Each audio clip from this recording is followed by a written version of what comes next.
चलिए, कोई बात नहीं, मैंने रिकॉर्डिंग स्टार्ट कर दी है। अब सुनते हैं आपकी बात।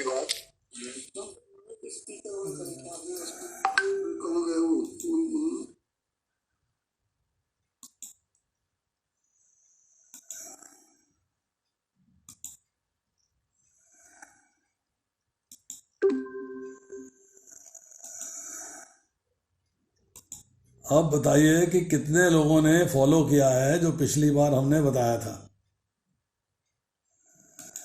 प्रभु जी पढ़ा है हमने। नहीं, मेरे हिसाब से पढ़ा है कि अपने हिसाब से पढ़ा है? नहीं, मैं एक से पूछता हूँ। पहले बताएंगे गीता माता जी, आपने अपने हिसाब से पढ़ा है कि मेरे हिसाब से पढ़ा है? आपके हिसाब से प्रभु जी। मेरे हिसाब से पढ़ा। मंजू माता जी, आपने? हाँ जी, जैसे आपने कहा था बिल्कुल वैसे ही। प्रभु जी अनुवाद पढ़े हैं और क्वेश्चन आंसर निकाले हैं। ठीक है। राधा चित हरि प्रभु। हरे कृष्ण प्रभु, प्रणाम। हाँ जी, आपने अपने हिसाब से पढ़ा है कि मेरे हिसाब से पढ़ा है? मैंने प्रभु जी आपके हिसाब से ज्यादा तो नहीं पढ़ा है, कि थोड़ा बहुत पढ़ा है, क्योंकि हम 10 दिन के लिए हम आउट ऑफ स्टेशन थे, परसों आए हैं मतलब। अच्छा, चलिए छोड़िए बात को। और कृपा माधव प्रभु, आपने कैसे पढ़ा? जैसे आपने कहा वैसे पढ़ा। अच्छा, इसका मतलब है कि आप 70वें श्लोक पे हैं। आज 71वां श्लोक करना है आपको, ठीक है? तो कौन से श्लोक पे पहुंचे आप? कौन से अध्याय के कौन से श्लोक पे पहुंचे? दूसरे अध्याय के 25। दूसरे अध्याय के 26 में, क्योंकि पहले अध्याय में 42 श्लोक हैं और दूसरे अध्याय में आज 28 कर लेंगे तो 70 पहुंचेंगे। मतलब 28वां करेंगे। दृष्टो एवं सजनम कृष्ण युत्सुम समवस्थितम सीदंती मम गात्राणी मुखम च प्रशस्ति, ये वाला श्लोक है। किसी का माइक खुला है प्रभु, किसी का स्पीकर फोन खुला है, उसकी आवाज आ रही है।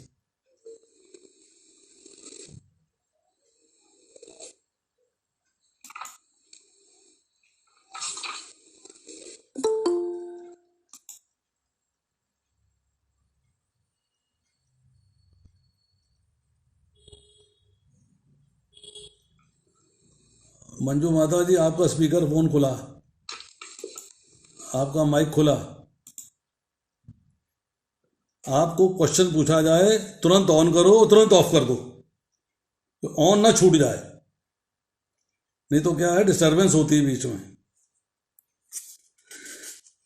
चलिए, अब आपने जो अनुवाद पढ़े हैं उसमें आपको पढ़ने के बाद क्या बात समझ में आई है? नॉवल की तरह रीडिंग करिए। मंजू माता जी ने कुछ क्वेश्चन निकाले हैं, किसी और ने प्रश्न निकाले क्या? किसी ने प्रश्न नहीं निकाले।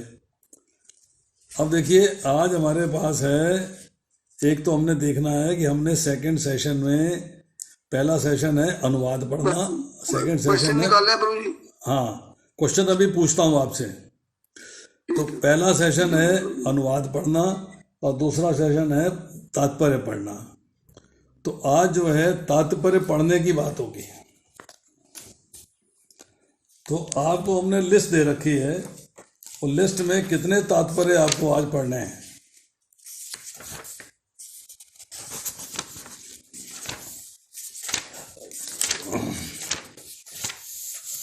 लिस्ट देखी है किसी ने? कितने तात्पर्य आपको आज पढ़ने हैं?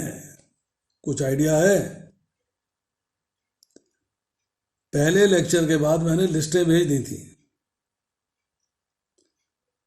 अब मान लीजिएगा कि आज आपको 2 या 3 तात्पर्य पढ़ने हैं। आपको आज आपको 3 तात्पर्य पढ़ने, बस। अब कैसे पढ़ने हैं मैं आपको पढ़ के बताता हूं, ठीक है? पहले वाले 3 श्लोक जो हैं उनका तात्पर्य पढ़ेंगे, फिर उस 3 तात्पर्य में से हम जो है इंपॉर्टेंट पॉइंट्स निकालेंगे क्या है, और उनको अंडरलाइन कर लेंगे या मार्किंग कर लेंगे। अब अध्याय संख्या 1 और श्लोक संख्या 1 हमने सबसे पहले पढ़ा, क्योंकि श्लोक संस्कृत में है, पढ़ना मुश्किल है, कई बार हमको संस्कृत नहीं आती है, हम पढ़ नहीं सकते हैं, तो हम पढ़ेंगे केवल शब्दार्थ। धृतराष्ट्र उवाच, राजा धृतराष्ट्र ने कहा, धर्म क्षेत्रे, धर्म भूमि तीर्थ स्थल में, कुरुक्षेत्र नामक स्थान में, समवेतः एकत्र युत्सवः, युद्ध करने की इच्छा से, माम कहा, मेरे पक्ष पुत्रों, पांडवः, पांडवों के पुत्रों ने, च तथा, एव निश्चय ही, किम क्या, अकुर्वत किया, संजय हे संजय। अब हमने जो है श्लोक के ये शब्दों का शब्द भी पढ़ लिए और इसके अर्थ भी पढ़ लिए।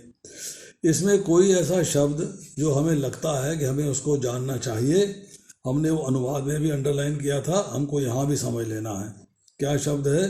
धर्म क्षेत्र और कुरुक्षेत्र, ये दो शब्द हैं जो हमें समझने चाहिए। अब इसका आता है अनुवाद। धृतराष्ट्र ने कहा, हे संजय, धर्म भूमि कुरुक्षेत्र में युद्ध की इच्छा से एकत्र हुए मेरे तथा पांडु पुत्रों ने क्या किया। ये हम अनुवाद में भी पढ़ चुके हैं और हमने आज भी पढ़ा है, इसको आज भी पढ़ा है। अब इसके बाद इसमें से हमने अंडरलाइन किया, सेम जो हमने शब्दार्थ में अंडरलाइन किया था कि धर्म भूमि कुरुक्षेत्र, पर इसमें हमने एक बात और अंडरलाइन करी। वो क्या है कि मेरे तथा पांडु के पुत्रों ने क्या किया। किया मतलब पास्ट टेंस हो गया, ये पूर्व की बात हो गई। ये क्या किया, हम आज क्या कर रहे हैं ये नहीं पूछ रहे, क्या करेंगे ये नहीं पूछ रहे, ये हमारी अब पास्ट टेंस की बात है। इसका मतलब है कि संजय जो है अब वो धृतराष्ट्र के पास आए हैं, तो धृतराष्ट्र के पास जो अभी तक संजय के आने से पहले युद्ध हुआ है उसका वर्णन नहीं है, उसका ज्ञान नहीं है। वो उससे पूछ रहा है कि क्या किया, मतलब तुम्हारे आने से पहले वहां पे क्या हुआ है मुझे ये बताओ।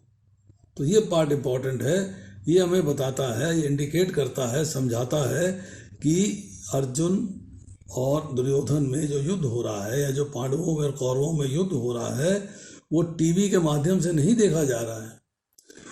संजय जो है धृतराष्ट्र के कक्ष में बैठ के, कमरे में बैठ के, महल के आंगन में बैठ के उसको ये युद्ध का वर्णन नहीं सिखा रहे हैं। ये युद्ध का वर्णन हो रहा है, वहाँ पे युद्ध हुआ, संजय ने देखा और देखने के बाद आज वो जो है धृतराष्ट्र के पास आया है। आज धृतराष्ट्र उससे पूछ रहे क्या किया, पर संजय आज आया क्यों, अगला ये प्रश्न है, क्यों आया। तो इसका हमें उत्तर मिलता है कि संजय इसलिए आया कि उसने वहां देखा कि भीष्म पितामह जो है हताहत हो गए। भीष्म पितामह इज इंजर्ड और उनके इंजर होने के बाद जो है युद्ध जो है कुछ देर के लिए थम गया है और अब जो है संजय वहां से लौट के हस्तिनापुर में आए हैं और उसने प्रश्न किया है कि मेरे और पांडु पुत्रों ने क्या किया। तीसरी बात, जो बात यहाँ पे समझ में आती है, जो हमारे दिमाग में उठनी चाहिए कि जब सारे कौरव हैं तो वो ये कहता धृतराष्ट्र कि भाई इस युद्ध के अंदर कौरवों ने और पांडवों ने युद्ध में क्या किया, तब तो बात समझ में आती है। फिर उसने कौरव कर दिए और पांडव कर दिए, या मेरे और पांडवों के पुत्रों की बात कह रहा है तो उसने डिफ्रेंशिएट कर लिया, एक तरफ मेरे पुत्र हैं जो कि कौरव हैं और एक तरफ पांडव के पुत्र हैं जो कौरव नहीं हैं। पांडु नाम लेते ही पांडव के पुत्रों को उसने कौरवों से अलग कर दिया। अब हम पढ़ते हैं इसका तात्पर्य सारा इकट्ठा ना पढ़ के हम किश्तों में पढ़ेंगे, क्योंकि लंबा तात्पर्य है। स्टेप बाय स्टेप पढ़ेंगे, कुछ लाइनें पढ़ेंगे, उसमें समझने की कोशिश करेंगे कि इसके अंदर क्या समझ में आ रही बात, फिर अगली लाइनें पढ़ेंगे कुछ, फिर समझेंगे क्या समझ में आ रही बात। तो इस तरह करके हमें तात्पर्य समझ में आएगा। भगवद गीता एक बहुपथिक आस्तिक विद्या है जो गीता महात्म्य में सार रूप में दी गई है। इसमें उल्लेख है कि मनुष्य को चाहिए वे श्री कृष्ण के भक्त की सहायता से छानबीन करके भगवद गीता का अध्ययन करें और सर्व प्रेरित व्याख्याओं के बिना उसे समझने का प्रयास करें। अर्जुन ने जिस रूप में गीता को साक्षात भगवान कृष्ण से सुना उसका उपदेश ग्रहण किया, उसी रूप में भगवान भगवद गीता साक्षात स्पष्ट ज्ञान का उदाहरण है। यदि उसी गुरु परंपरा से निजी स्वार्थ से प्रेरित हुए बिना किसी को भगवद गीता समझने का सौभाग्य प्राप्त हो तो वह समस्त वैदिक ज्ञान तथा विश्व के समस्त शास्त्रों के अध्ययन को मात कर देता है। पाठक को भगवद गीता में न केवल अन्य शास्त्रों की सारी बातें मिलेंगी, अपितु ऐसी बातें भी मिलेंगी जो अन्यत्र कहीं उपलब्ध नहीं है। यही गीता का विशिष्ट मानदंड है और स्वयं भगवान श्री कृष्ण के द्वारा साक्षात उच्चरित होने के कारण ये पूर्ण आस्तिक विज्ञान है। यह है पैराग्राफ नंबर 1। क्या बात समझ में आ रही है? इसमें हमें 2-3 बातें हाईलाइट करनी है। नंबर 1 कि भक्त की सहायता से छानबीन कर भगवद गीता का अध्ययन करना चाहिए, ये इंपॉर्टेंट है। दूसरी बात है स्वार्थ प्रेरित व्याख्याओं के बिना उसे समझने का प्रयास करें, कि जो अपने अपने मूड से अपने अपने मन से व्याख्या कर देते हैं उनको ना लें, रादर वो व्याख्या लें जो कि एज इट इज, जो कि भगवान के मूड को, भाव को प्रेरित संदेश देती है। तीसरा कि समस्त वैदिक ज्ञान तथा विश्व के समस्त शास्त्रों के अध्ययन को मात कर देता है। जितने शास्त्र हैं हमारे, उन सब का निचोड़ भगवद गीता के अंदर है। इसलिए इसको अगर पढ़ लेते हैं तो सारे शास्त्रों का ज्ञान प्राप्त हो जाता है। चौथा, पाठक को भगवद गीता में न केवल अन्य शास्त्रों की सारी बातें मिलेंगी, अपितु ऐसी बातें भी मिलेंगी जो अन्यत्र कहीं उपलब्ध नहीं है। ये गीता की स्पेशलाइजेशन है, गीता की स्पेशलिटी है। और लास्ट, भगवान कृष्ण के साक्षात उच्चरित होने से ये पूर्ण आस्तिक विज्ञान है, क्योंकि भगवान के मुख कमल से निकली है। गंगा जी भगवान के चरण कमलों से निकली हैं, तो आपके पापों को शुद्ध कर देती हैं, आपको प्योरीफाई कर देती हैं। जो गीता जो भगवान के मुख कमल से निकली है, उसका फिर क्या एडवांटेज होगा, क्या फायदा होगा, ये सोचना है।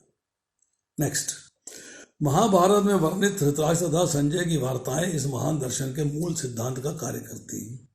माना जाता है कि इस दर्शन की अवतारणा कुरुक्षेत्र के युद्ध स्थल में हुई, जो वैदिक युग से पवित्र तीर्थ स्थल रहा। इसका प्रवचन भगवान द्वारा मानव जाति के पथ प्रदर्शन हेतु तब किया गया जब वे स्वयं इस लोक में उपस्थित थे। तो कुरुक्षेत्र की चर्चा यहाँ हो रही है, तो कुरुक्षेत्र कितना बड़ा है इसका ज्ञान होना चाहिए, कहाँ है इसका ज्ञान होना चाहिए, कितनी भूमि में हो रहा था आयोजित इसका ज्ञान होना चाहिए, ये थोड़ी सी नॉलेज होनी चाहिए। और बाउंड्रीज क्या हैं भाई, मतलब कितना बड़ा है, कितनी क्या बाउंड्रीज हैं, उसका थोड़ा सा ज्ञान होना चाहिए। अब आगे, धर्म क्षेत्र शब्द सार्थक है, क्योंकि कुरुक्षेत्र के युद्ध स्थल में अर्जुन के पक्ष में श्री भगवान स्वयं उपस्थित थे। कुरुओं के पिता धृतराष्ट्र अपने पुत्रों की विजय की संभावना के विषय में अत्यधिक संदिग्ध था। अतः इसी संदेह के कारण उसने अपने सचिव से पूछा, उन्होंने क्या किया। वह आश्वस्त था कि उसके पुत्र तथा उसके छोटे भाई पांडु के पुत्र कुरुक्षेत्र की युद्ध भूमि में निर्णयात्मक संग्राम के लिए एकत्रित हुए हैं। फिर भी उसकी जिज्ञासा सार्थक है। वह नहीं चाहता था कि भाइयों में कोई समझौता हो, अतः वह युद्ध भूमि में अपने पुत्रों की नीति भाग्य भावी के विषय में आश्वस्त होना चाह रहा था, क्योंकि इस युद्ध को कुरुक्षेत्र में लड़ा जाना था, जिसका उल्लेख वेदों में स्वर्ग के निवासियों के लिए भी तीर्थ स्थल के रूप में हुआ है। अतः धृतराष्ट्र अत्यंत भयभीत था, इस पवित्र युद्ध स्थल के युद्ध पर न जाने कैसा प्रभाव पड़े। उसे भली भांति ज्ञात था कि इसका प्रभाव अर्जुन तथा पांडु के अन्य पुत्रों पर अत्यंत अनुकूल पड़ेगा, क्योंकि सभी स्वभाव से पुण्यात्मा थे। संजय श्री व्यास का शिष्य था, अतः उनकी कृपा से संजय धृतराष्ट्र के कक्ष में बैठे बैठे कुरुक्षेत्र के युद्ध स्थल का दर्शन कर सकता था। इसलिए धृतराष्ट्र ने उसे युद्ध स्थल की स्थिति के विषय में पूछा। अब यहाँ पे आपका क्वेश्चन आ सकता है, बड़ा वैलिड क्वेश्चन है कि अतः उनकी कृपा से संजय धृतराष्ट्र के कक्ष में बैठे बैठे कुरुक्षेत्र के युद्ध स्थल का दर्शन कर सकता था, ऐसा प्रभुपाद लिख रहे हैं। इसलिए धृतराष्ट्र ने उसे युद्ध स्थल की स्थिति के विषय में पूछा। अब ये चर्चा आ रही, हम कहते हैं कि धृतराष्ट्र को उसने बताया युद्ध भूमि से लौट के। अब इसका निष्कर्ष ये निकलता है कि जो दिव्य दृष्टि दी थी व्यास देव जी ने संजय को उस दिव्य दृष्टि के बारे में हमें पता होना चाहिए, वो दिव्य दृष्टि क्या थी। दोनों बातें ठीक है, दोनों बातें ठीक हैं। दिव्य दृष्टि क्या है? नंबर 1 कि तुम युद्ध भूमि में कहीं से भी खड़े होकर कहीं का भी निरीक्षण कर सकते हो, या किसी भी स्थान पर खड़े होकर युद्ध भूमि का निरीक्षण कर सकते हो, पहली बात। दूसरी बात, अगर आप युद्ध भूमि के अंदर मूव करते हो तो आपको कोई अस्त्र या कोई शस्त्र छू नहीं पाएगा, टच नहीं कर पाएगा, मतलब आप इंजर्ड नहीं होंगे, आप हर्ट नहीं होंगे। तीसरी बात कि आपके सामने जो भी आएगा उसके हृदय की बात आप जान लेंगे, उसके मन की बात, उसके दिल की बात आप जान लेंगे। तो ये 3 बातें बताई गई, 3 बातें। अब संजय जो है युद्ध भूमि में ट्रेवल करते हैं तब उन्हें कुछ नहीं होता है, वहाँ से सारा ज्ञान लेके आते हैं तब कुछ नहीं होता है, और धृतराष्ट्र के सामने उनके कक्ष में बैठते हैं, वहाँ से युद्ध भूमि का अवलोकन करते हैं, वो भी कर सकते हैं। मतलब कहीं भी किसी भी परिस्थिति में किसी भी स्थान से युद्ध भूमि का अवलोकन किया जा सकता है, ऐसा जो है दिव्य दृष्टि संजय को मिली थी। अब दूसरी बात इस परपट में क्या आ रही है कि इस युद्ध के अंदर भगवान कृष्ण जो है सारथी बने हुए प्रकट हैं, उपस्थित हैं, नंबर 1। तो धृतराष्ट्र के मन में ये बात आती है कि हाँ तो भगवान स्वयं है अर्जुन की तरफ, तो दुर्योधन कैसे जीत जाएगा, हाउ कैन ही विन, दूसरी बात। और तीसरी बात है कि कुरुक्षेत्र जो है कुरुओं का क्षेत्र कहलाता है। कुरुओं के क्षेत्र के अंदर जो है बहुत लोगों ने तपस्या करी है, इंद्र, अग्नि, ब्रह्मा, कुरु, ये इसलिए धर्म क्षेत्र भी कहलाता है कि यहाँ पर जो है समस्त प्राणियों को, समस्त देवताओं की आराधना का फल मिलता है और ये भगवत धाम प्राप्त करवाने वाला है। इस स्थान पे जो सुविधा मिल रही है, जो क्योंकि पुण्य आत्मा है अर्जुन और उसकी कंपनी, दुर्योधन जो है दुरात्मा है, पुण्यात्मा नहीं है। युधिष्ठिर और उसके संगी साथी जितने हैं पुण्य आत्मा हैं, तो उनको विजय श्री होनी है क्योंकि भगवान भी उनकी तरफ है, ऐसा डाउट धृतराष्ट्र के मन में है, ऐसा धृतराष्ट्र उसके मन में है। दूसरा कि जो स्वर्ग के देवता हैं उन्होंने भी यहाँ तपस्या करी है, तो उनके लिए भी तीर्थ स्थल के रूप में है, तो उसको अब डाउट हो रहा है कि तीर्थ स्थल का प्रभाव जो है मेरे पुत्रों पे ना पड़े, कि मेरे पुत्र तो तीर्थ स्थल को मानते नहीं, मेरे पुत्र तो दुरात्मा है, वो तो उसको एक्सेप्ट नहीं करते हैं। तो इसलिए जो है उसके मन में जो संदेह हो रहा है, वो संदेह के फलस्वरूप जो है उसको लगता है कि हमारे ऊपर प्रतिकूल प्रभाव पड़ेगा और अर्जुन और उसके भाइयों पे अनुकूल प्रभाव पड़ेगा। अब इसका लास्ट पैराग्राफ पढ़ते हैं। पांडव तथा धृतराष्ट्र के पुत्र दोनों एक ही वंश से संबंधित हैं, किंतु यहाँ पर धृतराष्ट्र के वाक्य से उनके मनोभाव प्रकट होते हैं। वंश एक है, पर धृतराष्ट्र कह रहा है वो पांडु पुत्र हैं, मतलब उसने उस राज्य को कौरव राज्य मान लिया है, अपना राज्य मान लिया है। उसने जानबूझकर अपने पुत्रों को कुरु कहा और पांडु के पुत्रों को वंश के उत्तराधिकार से विलग कर दिया।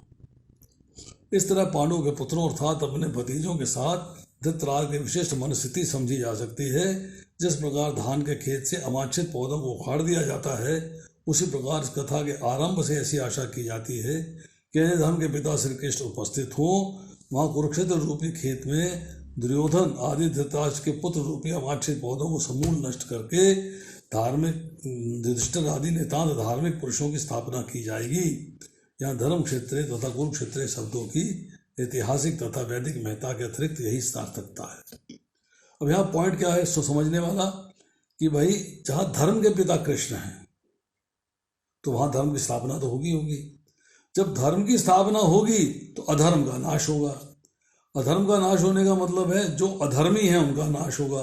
तो इस बात उसके मन में आया है कि जैसे खरपतवार होती है उसका नाश कर दिया जाता है और पौधे को संभाल के रखा जाता है, इस तरह जो पुण्य फल रूपी पौधे हैं युधिष्ठिर उनकी कंपनी वो तो संभल जाएंगे, और जो पाप फल रूपी पौधे हैं दुर्योधन उनकी कंपनी उनका नाश हो जाएगा।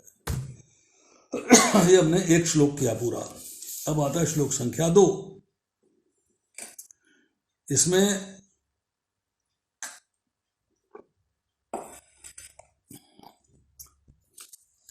संजय उवाच, संजय ने कहा, दृष्टवा देखकर तू लेकिन पांडवा ने कीमम, पांडवों की सेना को, व्यूढ़म व्यूह को, दुर्योधन राजा दुर्योधन ने तदा उस समय आचार्य शिक्षक गुरु के उपसंगम्य पास जाकर राजा वचनम शब्द अब्रवीत कहा।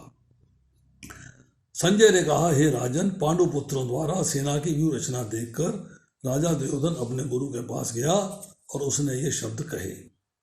प्रश्न क्या उठा यहाँ से कि सेना की व्यूह रचना देखी है, तेरी बड़ी है, उनकी छोटी है, बट एज ए राजा तेरे को राजा के सेनापति के पास जाना चाहिए, तो सेनापति के पास ना जाके गुरु के पास गया है, ऐसा क्यों?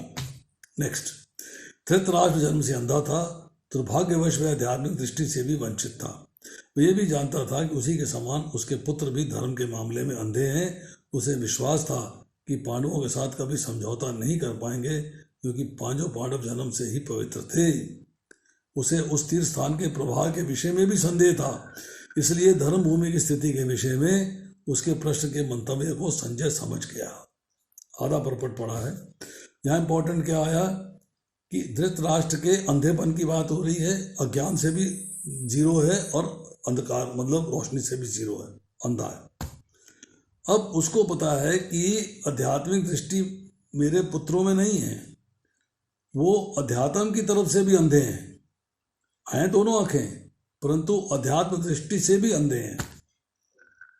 अब वो पांडवों के साथ कभी भी समझौता नहीं कर सकते, क्योंकि उन्होंने पहले पांडवों को कैद करने का, भगवान कृष्ण आए तो उनको कैद करने का प्रयास किया, जब पांडव अज्ञातवास में थे तो उनको मारने का प्रयास किया, तो उनके साथ समझौता नहीं कर सकते, क्योंकि पांडव जो है जन्म से ही पवित्र हैं, गलत कार्य नहीं करते हैं।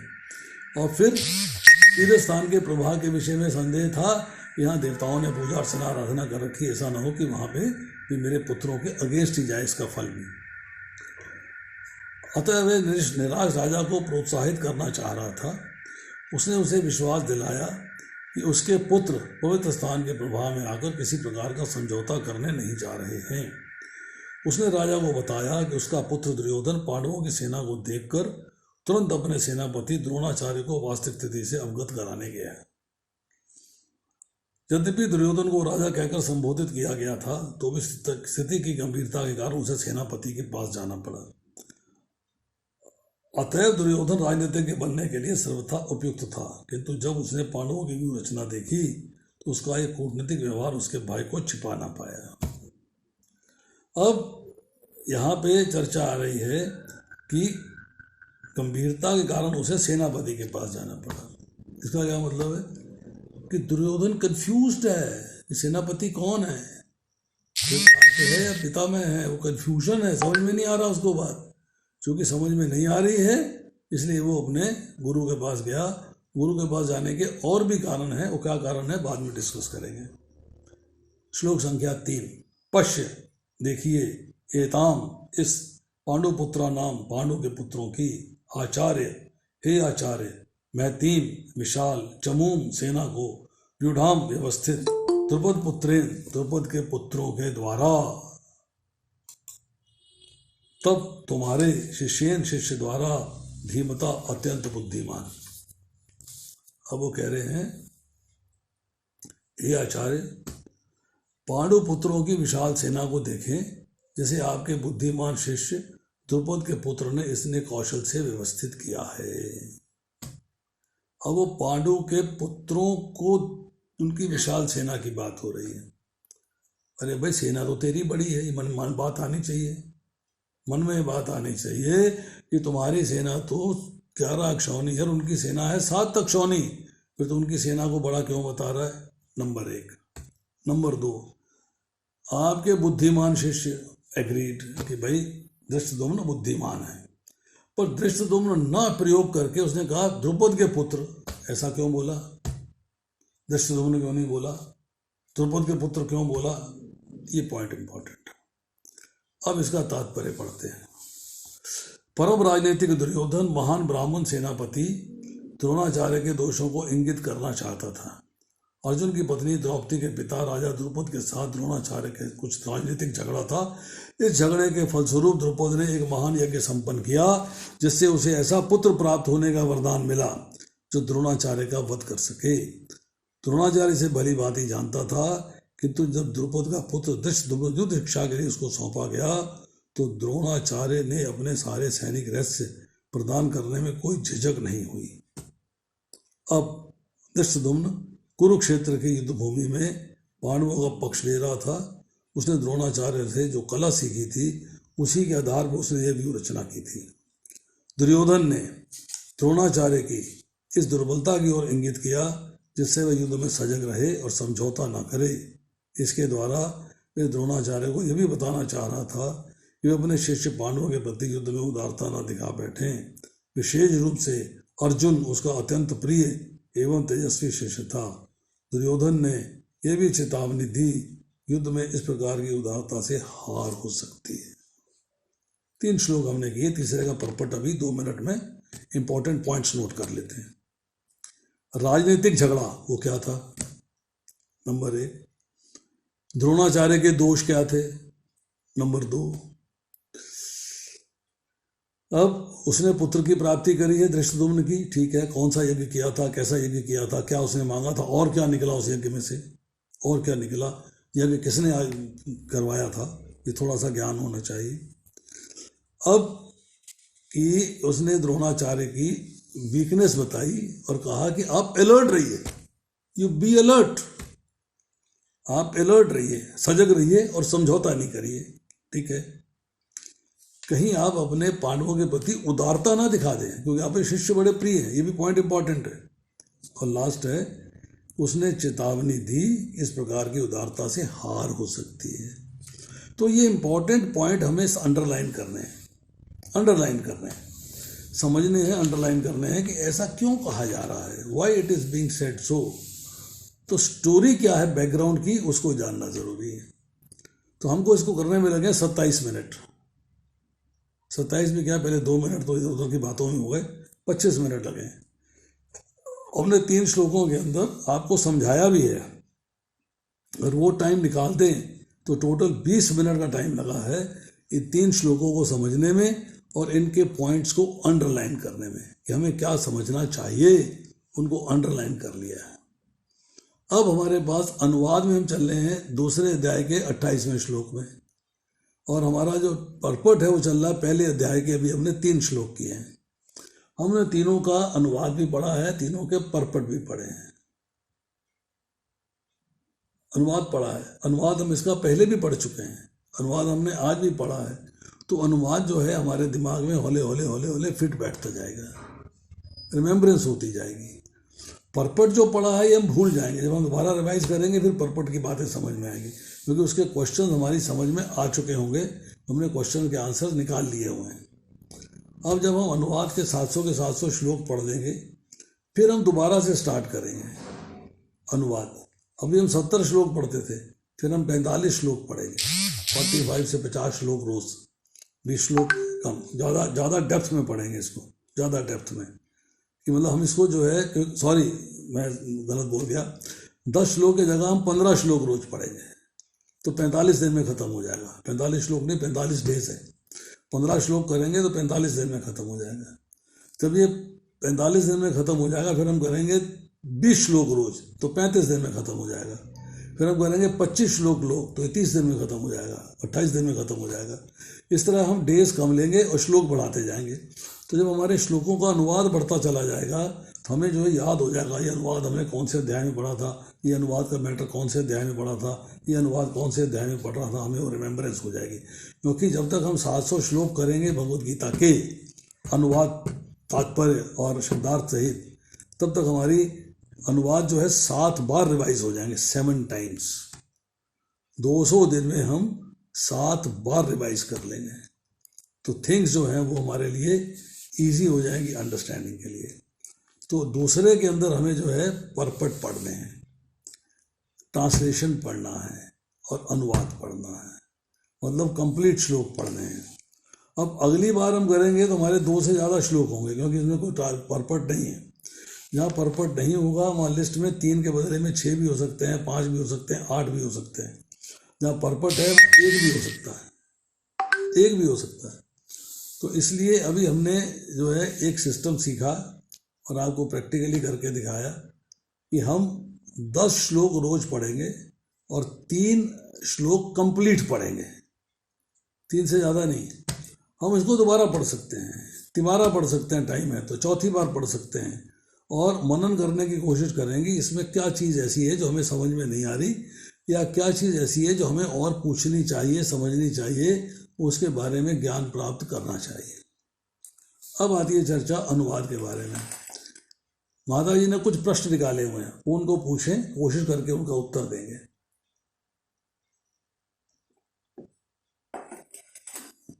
मंजू माता जी ने कुछ प्रश्न निकाले हुए हैं, पूछिए मंजू माता जी, आपका प्रश्न क्या है?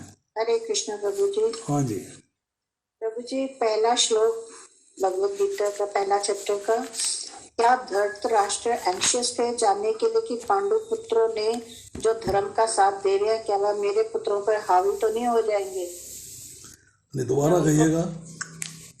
क्या धृतराष्ट्र जी एंशियस थे ये जानने के लिए कि पांडु पुत्र जो धर्म का साथ दे रहे हैं, क्या वह मेरे पुत्रों पे हावी तो नहीं हो जाएंगे? वो संजय से इसलिए जानना ये प्रश्न आपका जो है अनुवाद से है या तात्पर्य से है?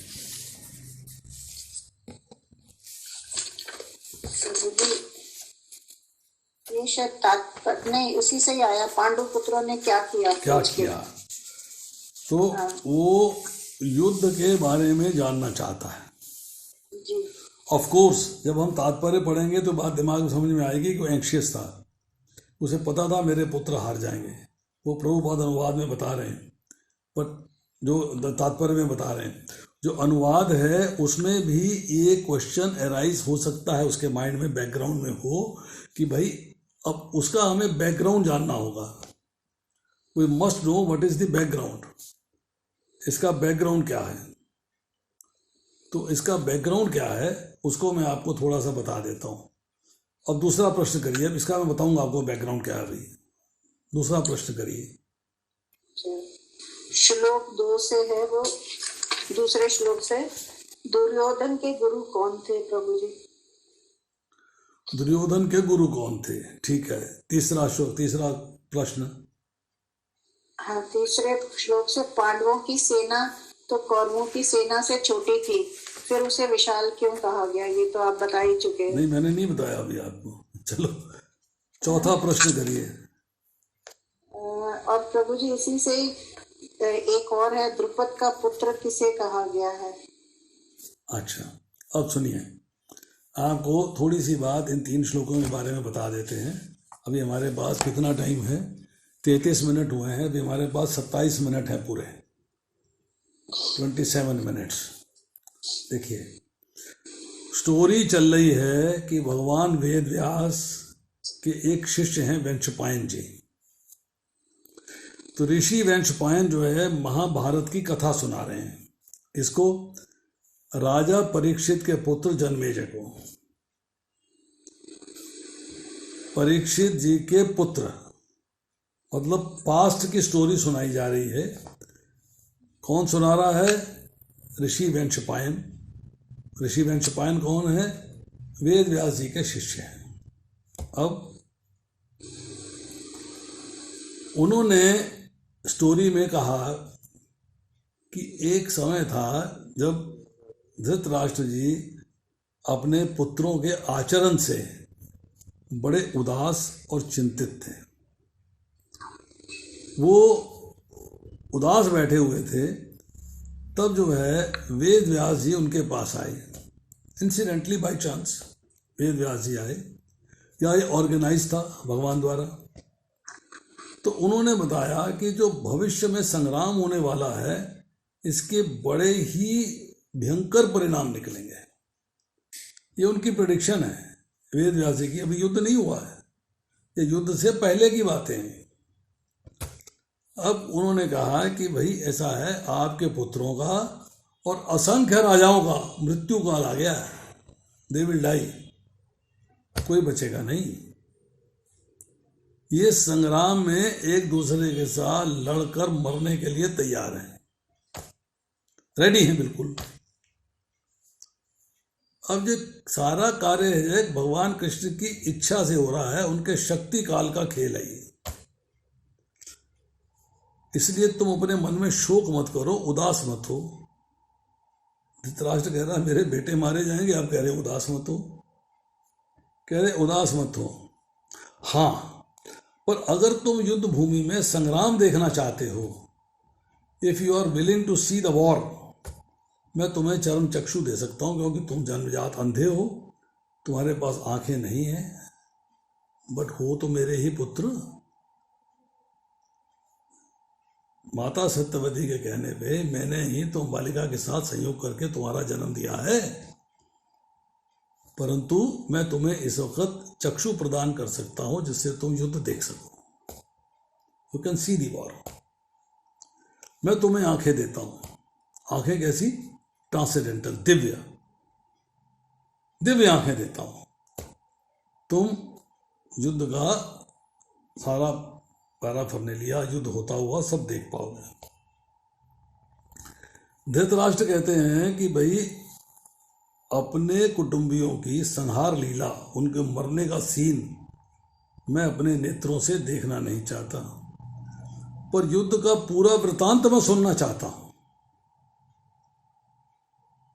इच्छा है कि मैं युद्ध का जो डिस्क्रिप्शन है, जो हैपनिंग्स हैं, उसको सुन सकूं, बट मैं देखना नहीं चाहता। आई डोंट वांट टू सी।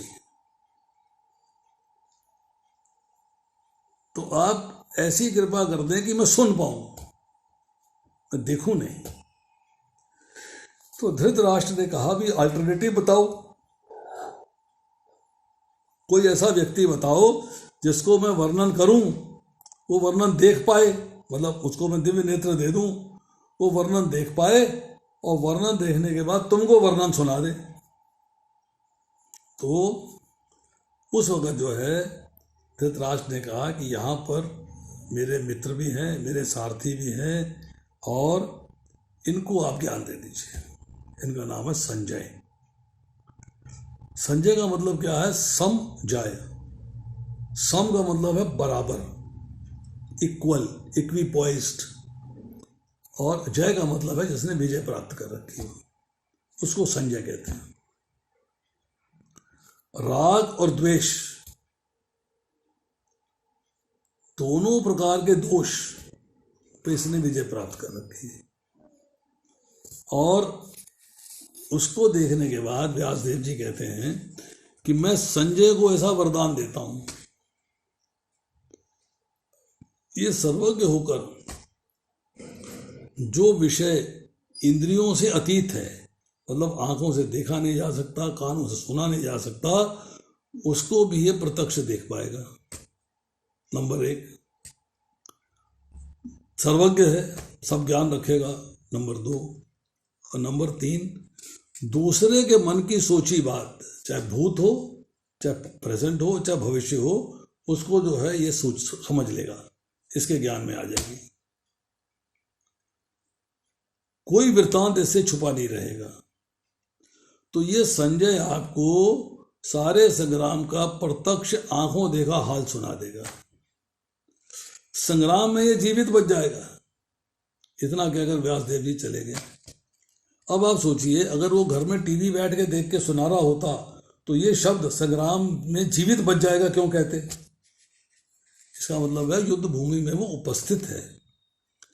अब वहां जो है उन्होंने कहा कि उपस्थित होने का अर्थ क्या है कि युद्ध में ट्रेवल कर रहा है, कितना एरिया है। अब सोचिएगा, ये महाभारत के वन पर्व में उल्लेख आता है, महाभारत के शल्य पर्व में उल्लेख आता है। एक सरस्वती नदी है और एक दृष्टवती नदी है। सरस्वती नदी के दक्षिण में है और दृष्टवती नदी के उत्तर में है। 5 योजन लंबा है, 5 योजन चौड़ा है। 1 योजन में 8 मील होते हैं, 1 मील में 1.8 या 1.4 मील होते हैं। मतलब 8 योजन के 64 किलोमीटर बने गए, मतलब 5 योजन के 64 किलोमीटर बने गए। 64 kilometre one side, left to right and up and down, 64 kilometre. मतलब ऑलमोस्ट ऑल दिल्ली के बदरपुर बॉर्डर से लेके और जो आपका बॉर्डर है सिंगू बॉर्डर, रोहिणी के आगे, करकरडुमा से आगे, उससे भी दूर। तो 64 किलोमीटर, ऐसे 64 किलोमीटर पूरी दिल्ली से भी बड़ा एरिया है जहाँ पे युद्ध होना है। अब उसने कहा कि ठीक है। अब निष्पायन जी कहते हैं, जन्मेजय, इस प्रकार संजय को सर्वज्ञता प्राप्त हो गई, सब ज्ञान मिल गया। तो अब धृतराष्ट्र ने उनसे अनेक विषयों की जानकारी प्राप्त करी है। कुछ बात जानकारी युद्ध से पहले प्राप्त कर ली कि भाई क्या तैयारियां करी हैं। धृतराष्ट्र ने पूछा कि भाई अतिरथियों का वर्णन कीजिए। संजय बता दे अतिरथी है दुर्योधन। फिर दुर्योधन और भीष्म की वार्ता सुनाई। दुर्योधन ने पूछा, भीष्म ने क्या उत्तर दिया, पूछिए आप। दोनों की गणना की बात करी, दोनों की काउंटिंग बताओ, काउंटिंग की बात करी। दुर्योधन का प्रश्न था कि आप शिखंडी को क्यों नहीं मारेंगे, भीष्म से किया। तो भीष्म ने उत्तर दिया कि मैं क्यों नहीं मारूंगा। फिर 3 राजकुमारियों की चर्चा हुई कि भाई शिखंडी कहाँ से आई। तो अंबा के बारे में, अंबिका के बारे में और अंबिका के बारे में चर्चा हुई।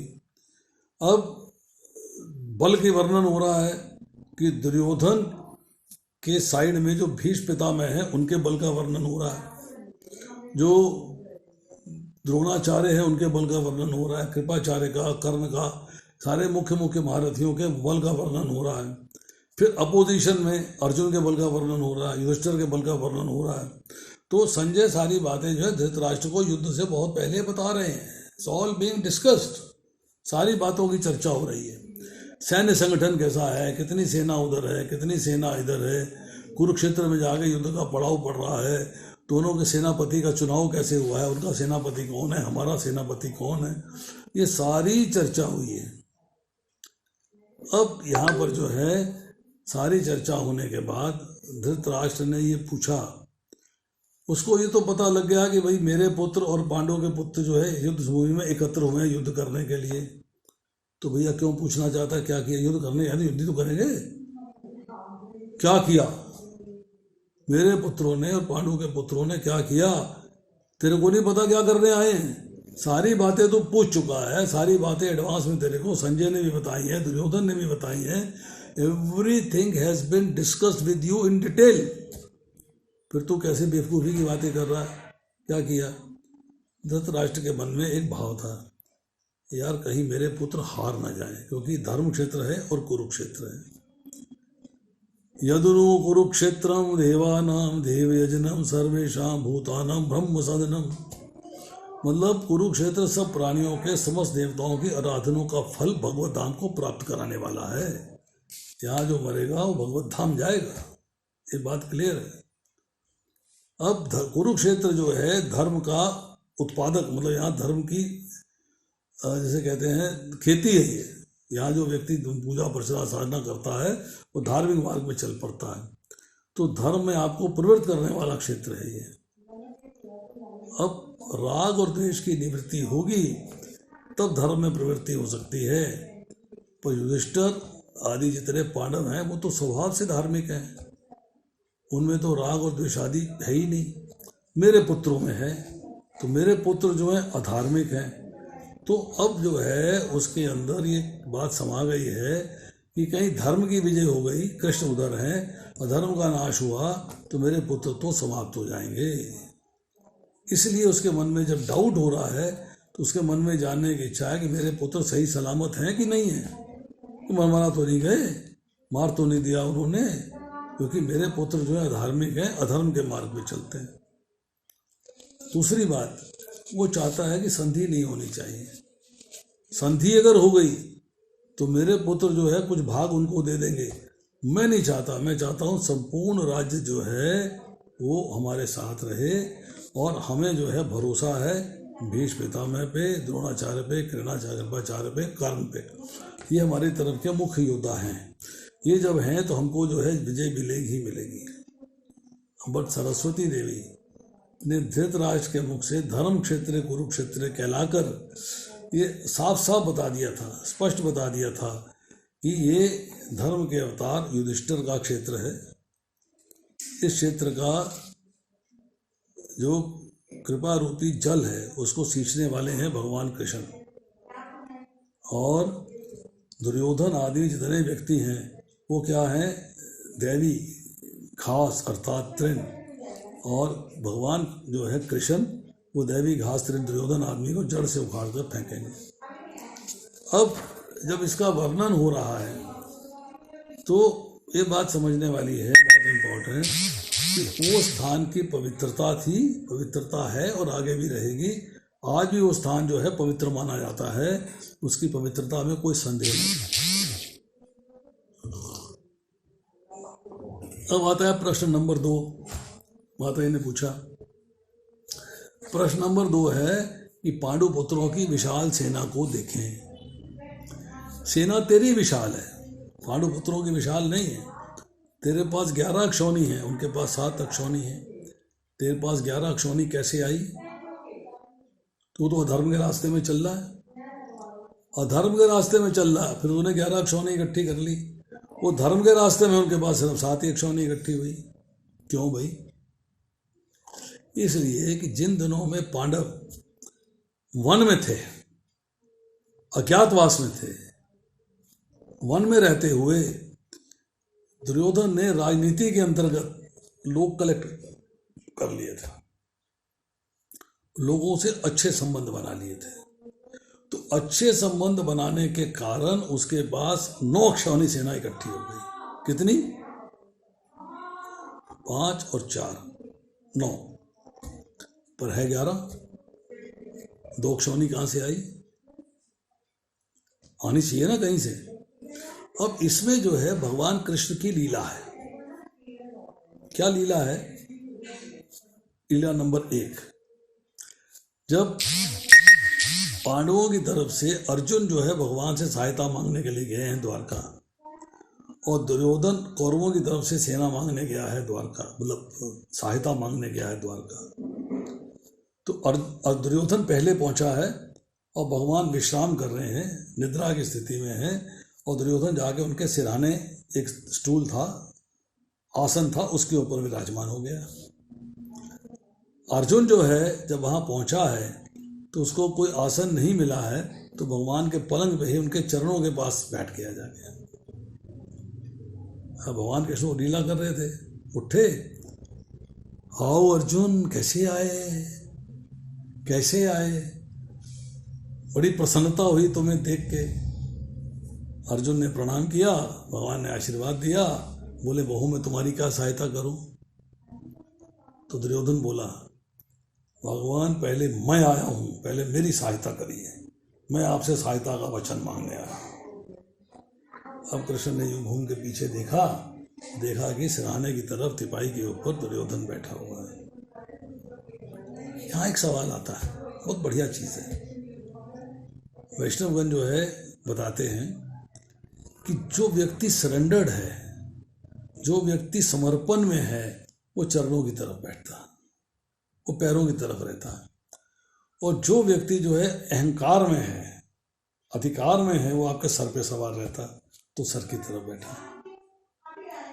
दुर्योधन अहंकार में है, मैं राजा हूं, मैं हस्तिनापुर का राजा हूं, अहंकार है, तो वो सर की तरफ। अहंकार हमेशा सर चढ़ के बोलता है, अहंकार सर चढ़ के बोलता है, परंतु जो भक्त होता है, जो भगवान का भक्त होता है, वो चरणों की तरफ रहता है, वो सरेंडर रहता है। अब भगवान ने जब कहा कि तुम मांगो, तुम मुझसे क्या मांगते हो, तो उसने कहा, दुर्योधन कहता है पहले मैं मांगूंगा, मेरा अधिकार पहले है, मैं बड़ा हूँ, मैं पहले आया था, मैं इससे पहले पहुंचा था। तो भगवान कहते हैं देख भाई, ऐसा है, 2 बातें हैं। पहली बात यह है कि मैंने इसको पहले देखा है, ये मेरे पैरों की तरफ बैठा है, मैंने इसको पहले देखा है, एक बात। दूसरी बात यह है कि छोटे का अधिकार बड़े से ज्यादा होता है, वो तुमसे छोटा है, उसे उसका अधिकार तुमसे ज्यादा है, तुमसे पहले है, तो पहले मैं उसको ऑफर देता हूं। बट मेरी ऑफर तो सुन लो, मेरी ऑफर क्या है? तो उसने कहा मेरी ऑफर ये है कि एक तरफ मैं रहूंगा निहत्ता, हथियार ग्रहण नहीं करूंगा, युद्ध में पार्टिसिपेट नहीं करूंगा, युद्ध नहीं करूंगा। दूसरी तरफ रहेगी मेरी एक अक्षौणी नारायणी सेना, एक अक्षौणी, नारायणी सेना, अर्थात वो सेना मेरी है, वो मेरे एक तरफ रहेगी और मैं एक तरफ रहूंगा, तुम्हें जो चुनना हो चुनो। अर्जुन क्या कहता है? कहता भगवान बहुत दिनों से मेरे मन में एक इच्छा थी।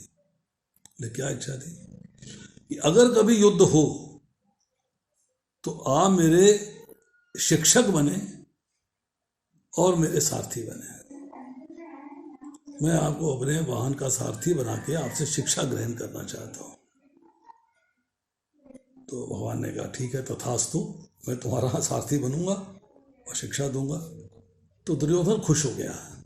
अरे इस गोपाल को, गोवाले को, इस गैयों के रखवाले को कौन लेके जाएगा, क्या करेगा, निहत्ता, मेरा क्या फायदे का, मेरे फायदे में एक अक्षौणी सेना है, वो सेना मेरा फायदा करेगी, मैं उसके साथ रहूंगा।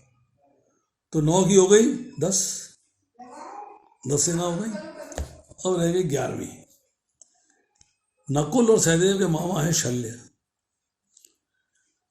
मद्र देश के राजा हैं, माद्री के भाई हैं।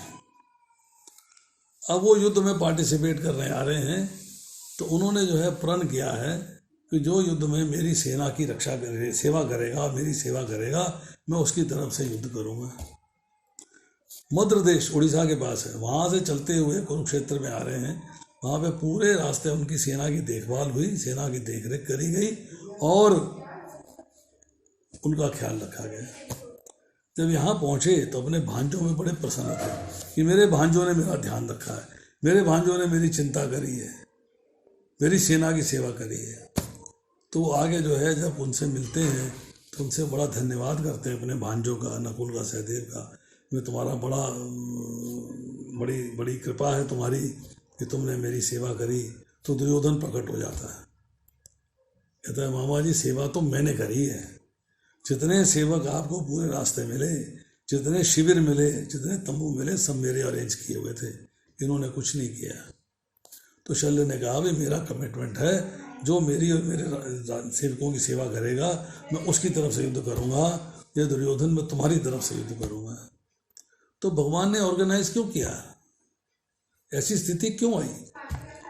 भगवान ने ऑर्गेनाइज इसलिए किया कि युद्ध में बराबरी होनी चाहिए, कि अगर अर्जुन युद्ध कर रहा है तो कर्ण से करेगा, क्योंकि दोनों योद्धा बराबरी के हैं। गदाधर वाला गदा से युद्ध करेगा, तलवार वाला तलवार से करेगा, भाले वाला भाले से करेगा और धनुष्बाण वाला धनुष्बाण से युद्ध करेगा, धनुर्धर धनुर्धर से करेगा। अब अगर दुर्योधन के पास तो सारथी है नहीं जो कृष्ण का मुकाबला कर सके, तो कृष्ण जो जिस रथ के सारथी हैं अर्जुन के, उस रथ का मुकाबला दुर्योधन के यहाँ तो कोई कर नहीं सकता। पर उसके थोड़ा सा भी मुकाबला अगर कोई कर सकता है तो वो है शल्य। अब शल्य को किसी तरीके से अपोजिशन में पहुंचाना है, क्योंकि इधर तो नकुल सहदेव के मामा हैं, वो इधर से उधर जाएंगे नहीं। तो उनके मुख पे सरस्वती विराजमान की गई और उनसे कहलवाया गया और सेवा दुर्योधन से करवाई गई। भगवान ने दुर्योधन के मन में भाव प्रकट कर दिया कि वो ऐसी सेवा का उन्होंने कमिटमेंट किया, तू जाके सेवा में लग जा। तो वो एक ऐसा नाटक खेला गया जिसमें कि शल्य जो सेवा करते हैं तो पूरी एक अक्षौणी सेना दुर्योधन की तरफ। दुर्योधन की 11 हो गई, उनकी 7 रह गई। अगर ये 2 अक्षौणी पांडवों को मिल जाती तो 9 बराबर हो जाती। उनके पास 7 थी, इनके पास 9 थी। अगर भगवान की नारायणी सेना मिल जाती और शल्य मामा की सेवा मिल जाती, 2 अक्षौणी मिल जाती, इनकी 7 की 9 हो जाती, उनकी 9 की 9 थी। तो इस तरह दोनों तरफ जो है सेवा बराबर की गई, सेना बराबर की गई। अब आता है प्रश्न कि आपके बुद्धिमान शिष्य द्रुपद के पुत्र, तो द्रुपद से द्रोणाचार्य का झगड़ा है। वो जब द्रोणाचार्य की बात इसमें आएगी तब आपको झगड़ा बताएंगे। उनसे झगड़ा है, वो झगड़े के अंतर्गत वो याद करा रहा है कि अर्जुन ने आपको एहसान कर दिया कि द्रुपद को हरा के कैद करके आपके पास ले आया, मैं नहीं कर पाया। उस द्रुपद जिससे आपका झगड़ा है उसका पुत्र है कौन? धृष्टद्युम्न, जो कि सेनापति है। क्योंकि राजा द्रुपद ने यज्ञ किया था, उस यज्ञ को यज और याज 2 ऋषियों ने कराया था। यज्ञ में डिमांड क्या थी? उनका पहला एक पुत्र था शिखंडी, उसकी चर्चा बाद में करेंगे, शिखंडनी की जब बात आएगी तो। उन्होंने कहा कि शिखंडी जो है उसके बाद उन्होंने कही कि भाई मेरे को राजा द्रुपद को मारने हेतु पुत्र चाहिए। और जब पुत्र हुआ, मतलब जब यज्ञ हुआ तो उसमें 2 निकले, एक पुत्र निकला, एक पुत्री निकली। पुत्र था उसको याज्ञसेन कहते हैं, यज्ञसेन नहीं याज्ञसेन, और पुत्री को कहते हैं याज्ञसेनी। वो जो पुत्री थी वो द्रौपदी है, इसको द्रुपद की पुत्री होने के नाते द्रौपदी कहा गया। और जो पुत्र है वो द्रुपद पुत्र है, उसको रखा गया नाम धृष्टद्युम्न। ये उस युद्ध से निकले हैं, ये उस यज्ञ से निकले हैं जो यज और याज ऋषि ने कराया था। और याज्ञसेनी और याज्ञसेन 2 लोग निकले हैं। याज्ञसेन बने धृष्टद्युम्न और याज्ञसेनी हुई द्रौपदी। अब वो धृष्टद्युम्न जो है वो पैदा किया गया किस लिए? द्रोणाचार्य का वध करने के लिए। अब दूसरी बात वो कह रहा है कि आप सेनापति भीष्म को छोड़ के आप द्रोणाचार्य के पास क्यों गए, ये प्रश्न उठता है। तो द्रोणाचार्य के पास इसलिए गए कि उनको पता था कि राजा भीष्म ने ये कमिटमेंट करी हुई है कि मैं हर स्थिति में कौरवों का साथ नहीं छोड़ूंगा, कौरवों का साथ दूंगा। पर द्रुपद के दुश्मन द्रोणाचार्य ने ऐसी कोई कमिटमेंट नहीं करी है। अगर मान लो जो है उनके पास पांडव आ जाते हैं और उनका मन पिघल जाता है तो पांडवों के पक्ष में हो जाएंगे। वो पांडवों को एक जो कहते हैं कृपा प्रदान कर देंगे, उन पर दया कर देंगे। और करी, क्योंकि युद्ध भूमि के क्षेत्र के अंदर एक दूसरे के शिविर में जाना युद्ध टाइम सूर्योदय से सूर्यास्त के बाद अलाउड था। तो पांडव जो हैं भीष्म पितामह पे जाते हैं, उनसे वरदान मांगते हैं कि आपको हराने का तरीका क्या है। ने कहा मैं किसी स्त्री से युद्ध नहीं करूंगा, जब स्त्री मेरे सामने आएगी मैं अस्त्र शस्त्र छोड़ दूंगा। द्रोणाचार्य के पास जाते हैं कि आपको युद्ध में हराने का उपाय क्या है। प्रणाम करते हैं, दंडवत करते हैं, सब प्रार्थना करते हैं। कहते हैं कि अगर कोई मेरे को मेरे किसी प्रिय का अशुभ समाचार दे देगा तो मैं अस्त्र शस्त्र छोड़ के समाधि में चला जाऊंगा। उन्होंने अपने मरने का तरीका बता दिया। ये पांडवों पे कृपा थी क्योंकि उनके भी गुरु थे और उनको समझते थे कि धर्म के मार्ग पे हैं। अब आता है श्लोक संख्या 3 के अंदर क्या था? विशाल सेना की बात हो गई है, द्रुपद के पुत्र की बात हो गई है, और इसके पहले जो है दुर्योधन गुरु के पास क्यों गया इसकी बात हो गई है। तो मंजू माता जी आपके सारे प्रश्नों के हमने उत्तर दे दिए हैं। समय 57 मिनट हो गए हैं।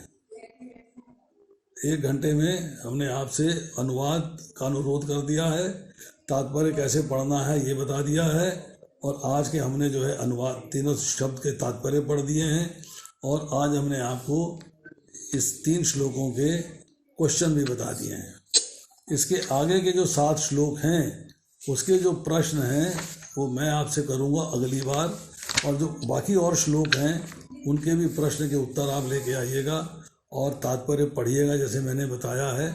आप हौले हौले हौले हौले हौले हौले जब रियलाइज़ करेंगे तो 6 महीने के बाद आपको लगेगा कि हमें लाभ हुआ है, हमें बेनिफिट हुआ है।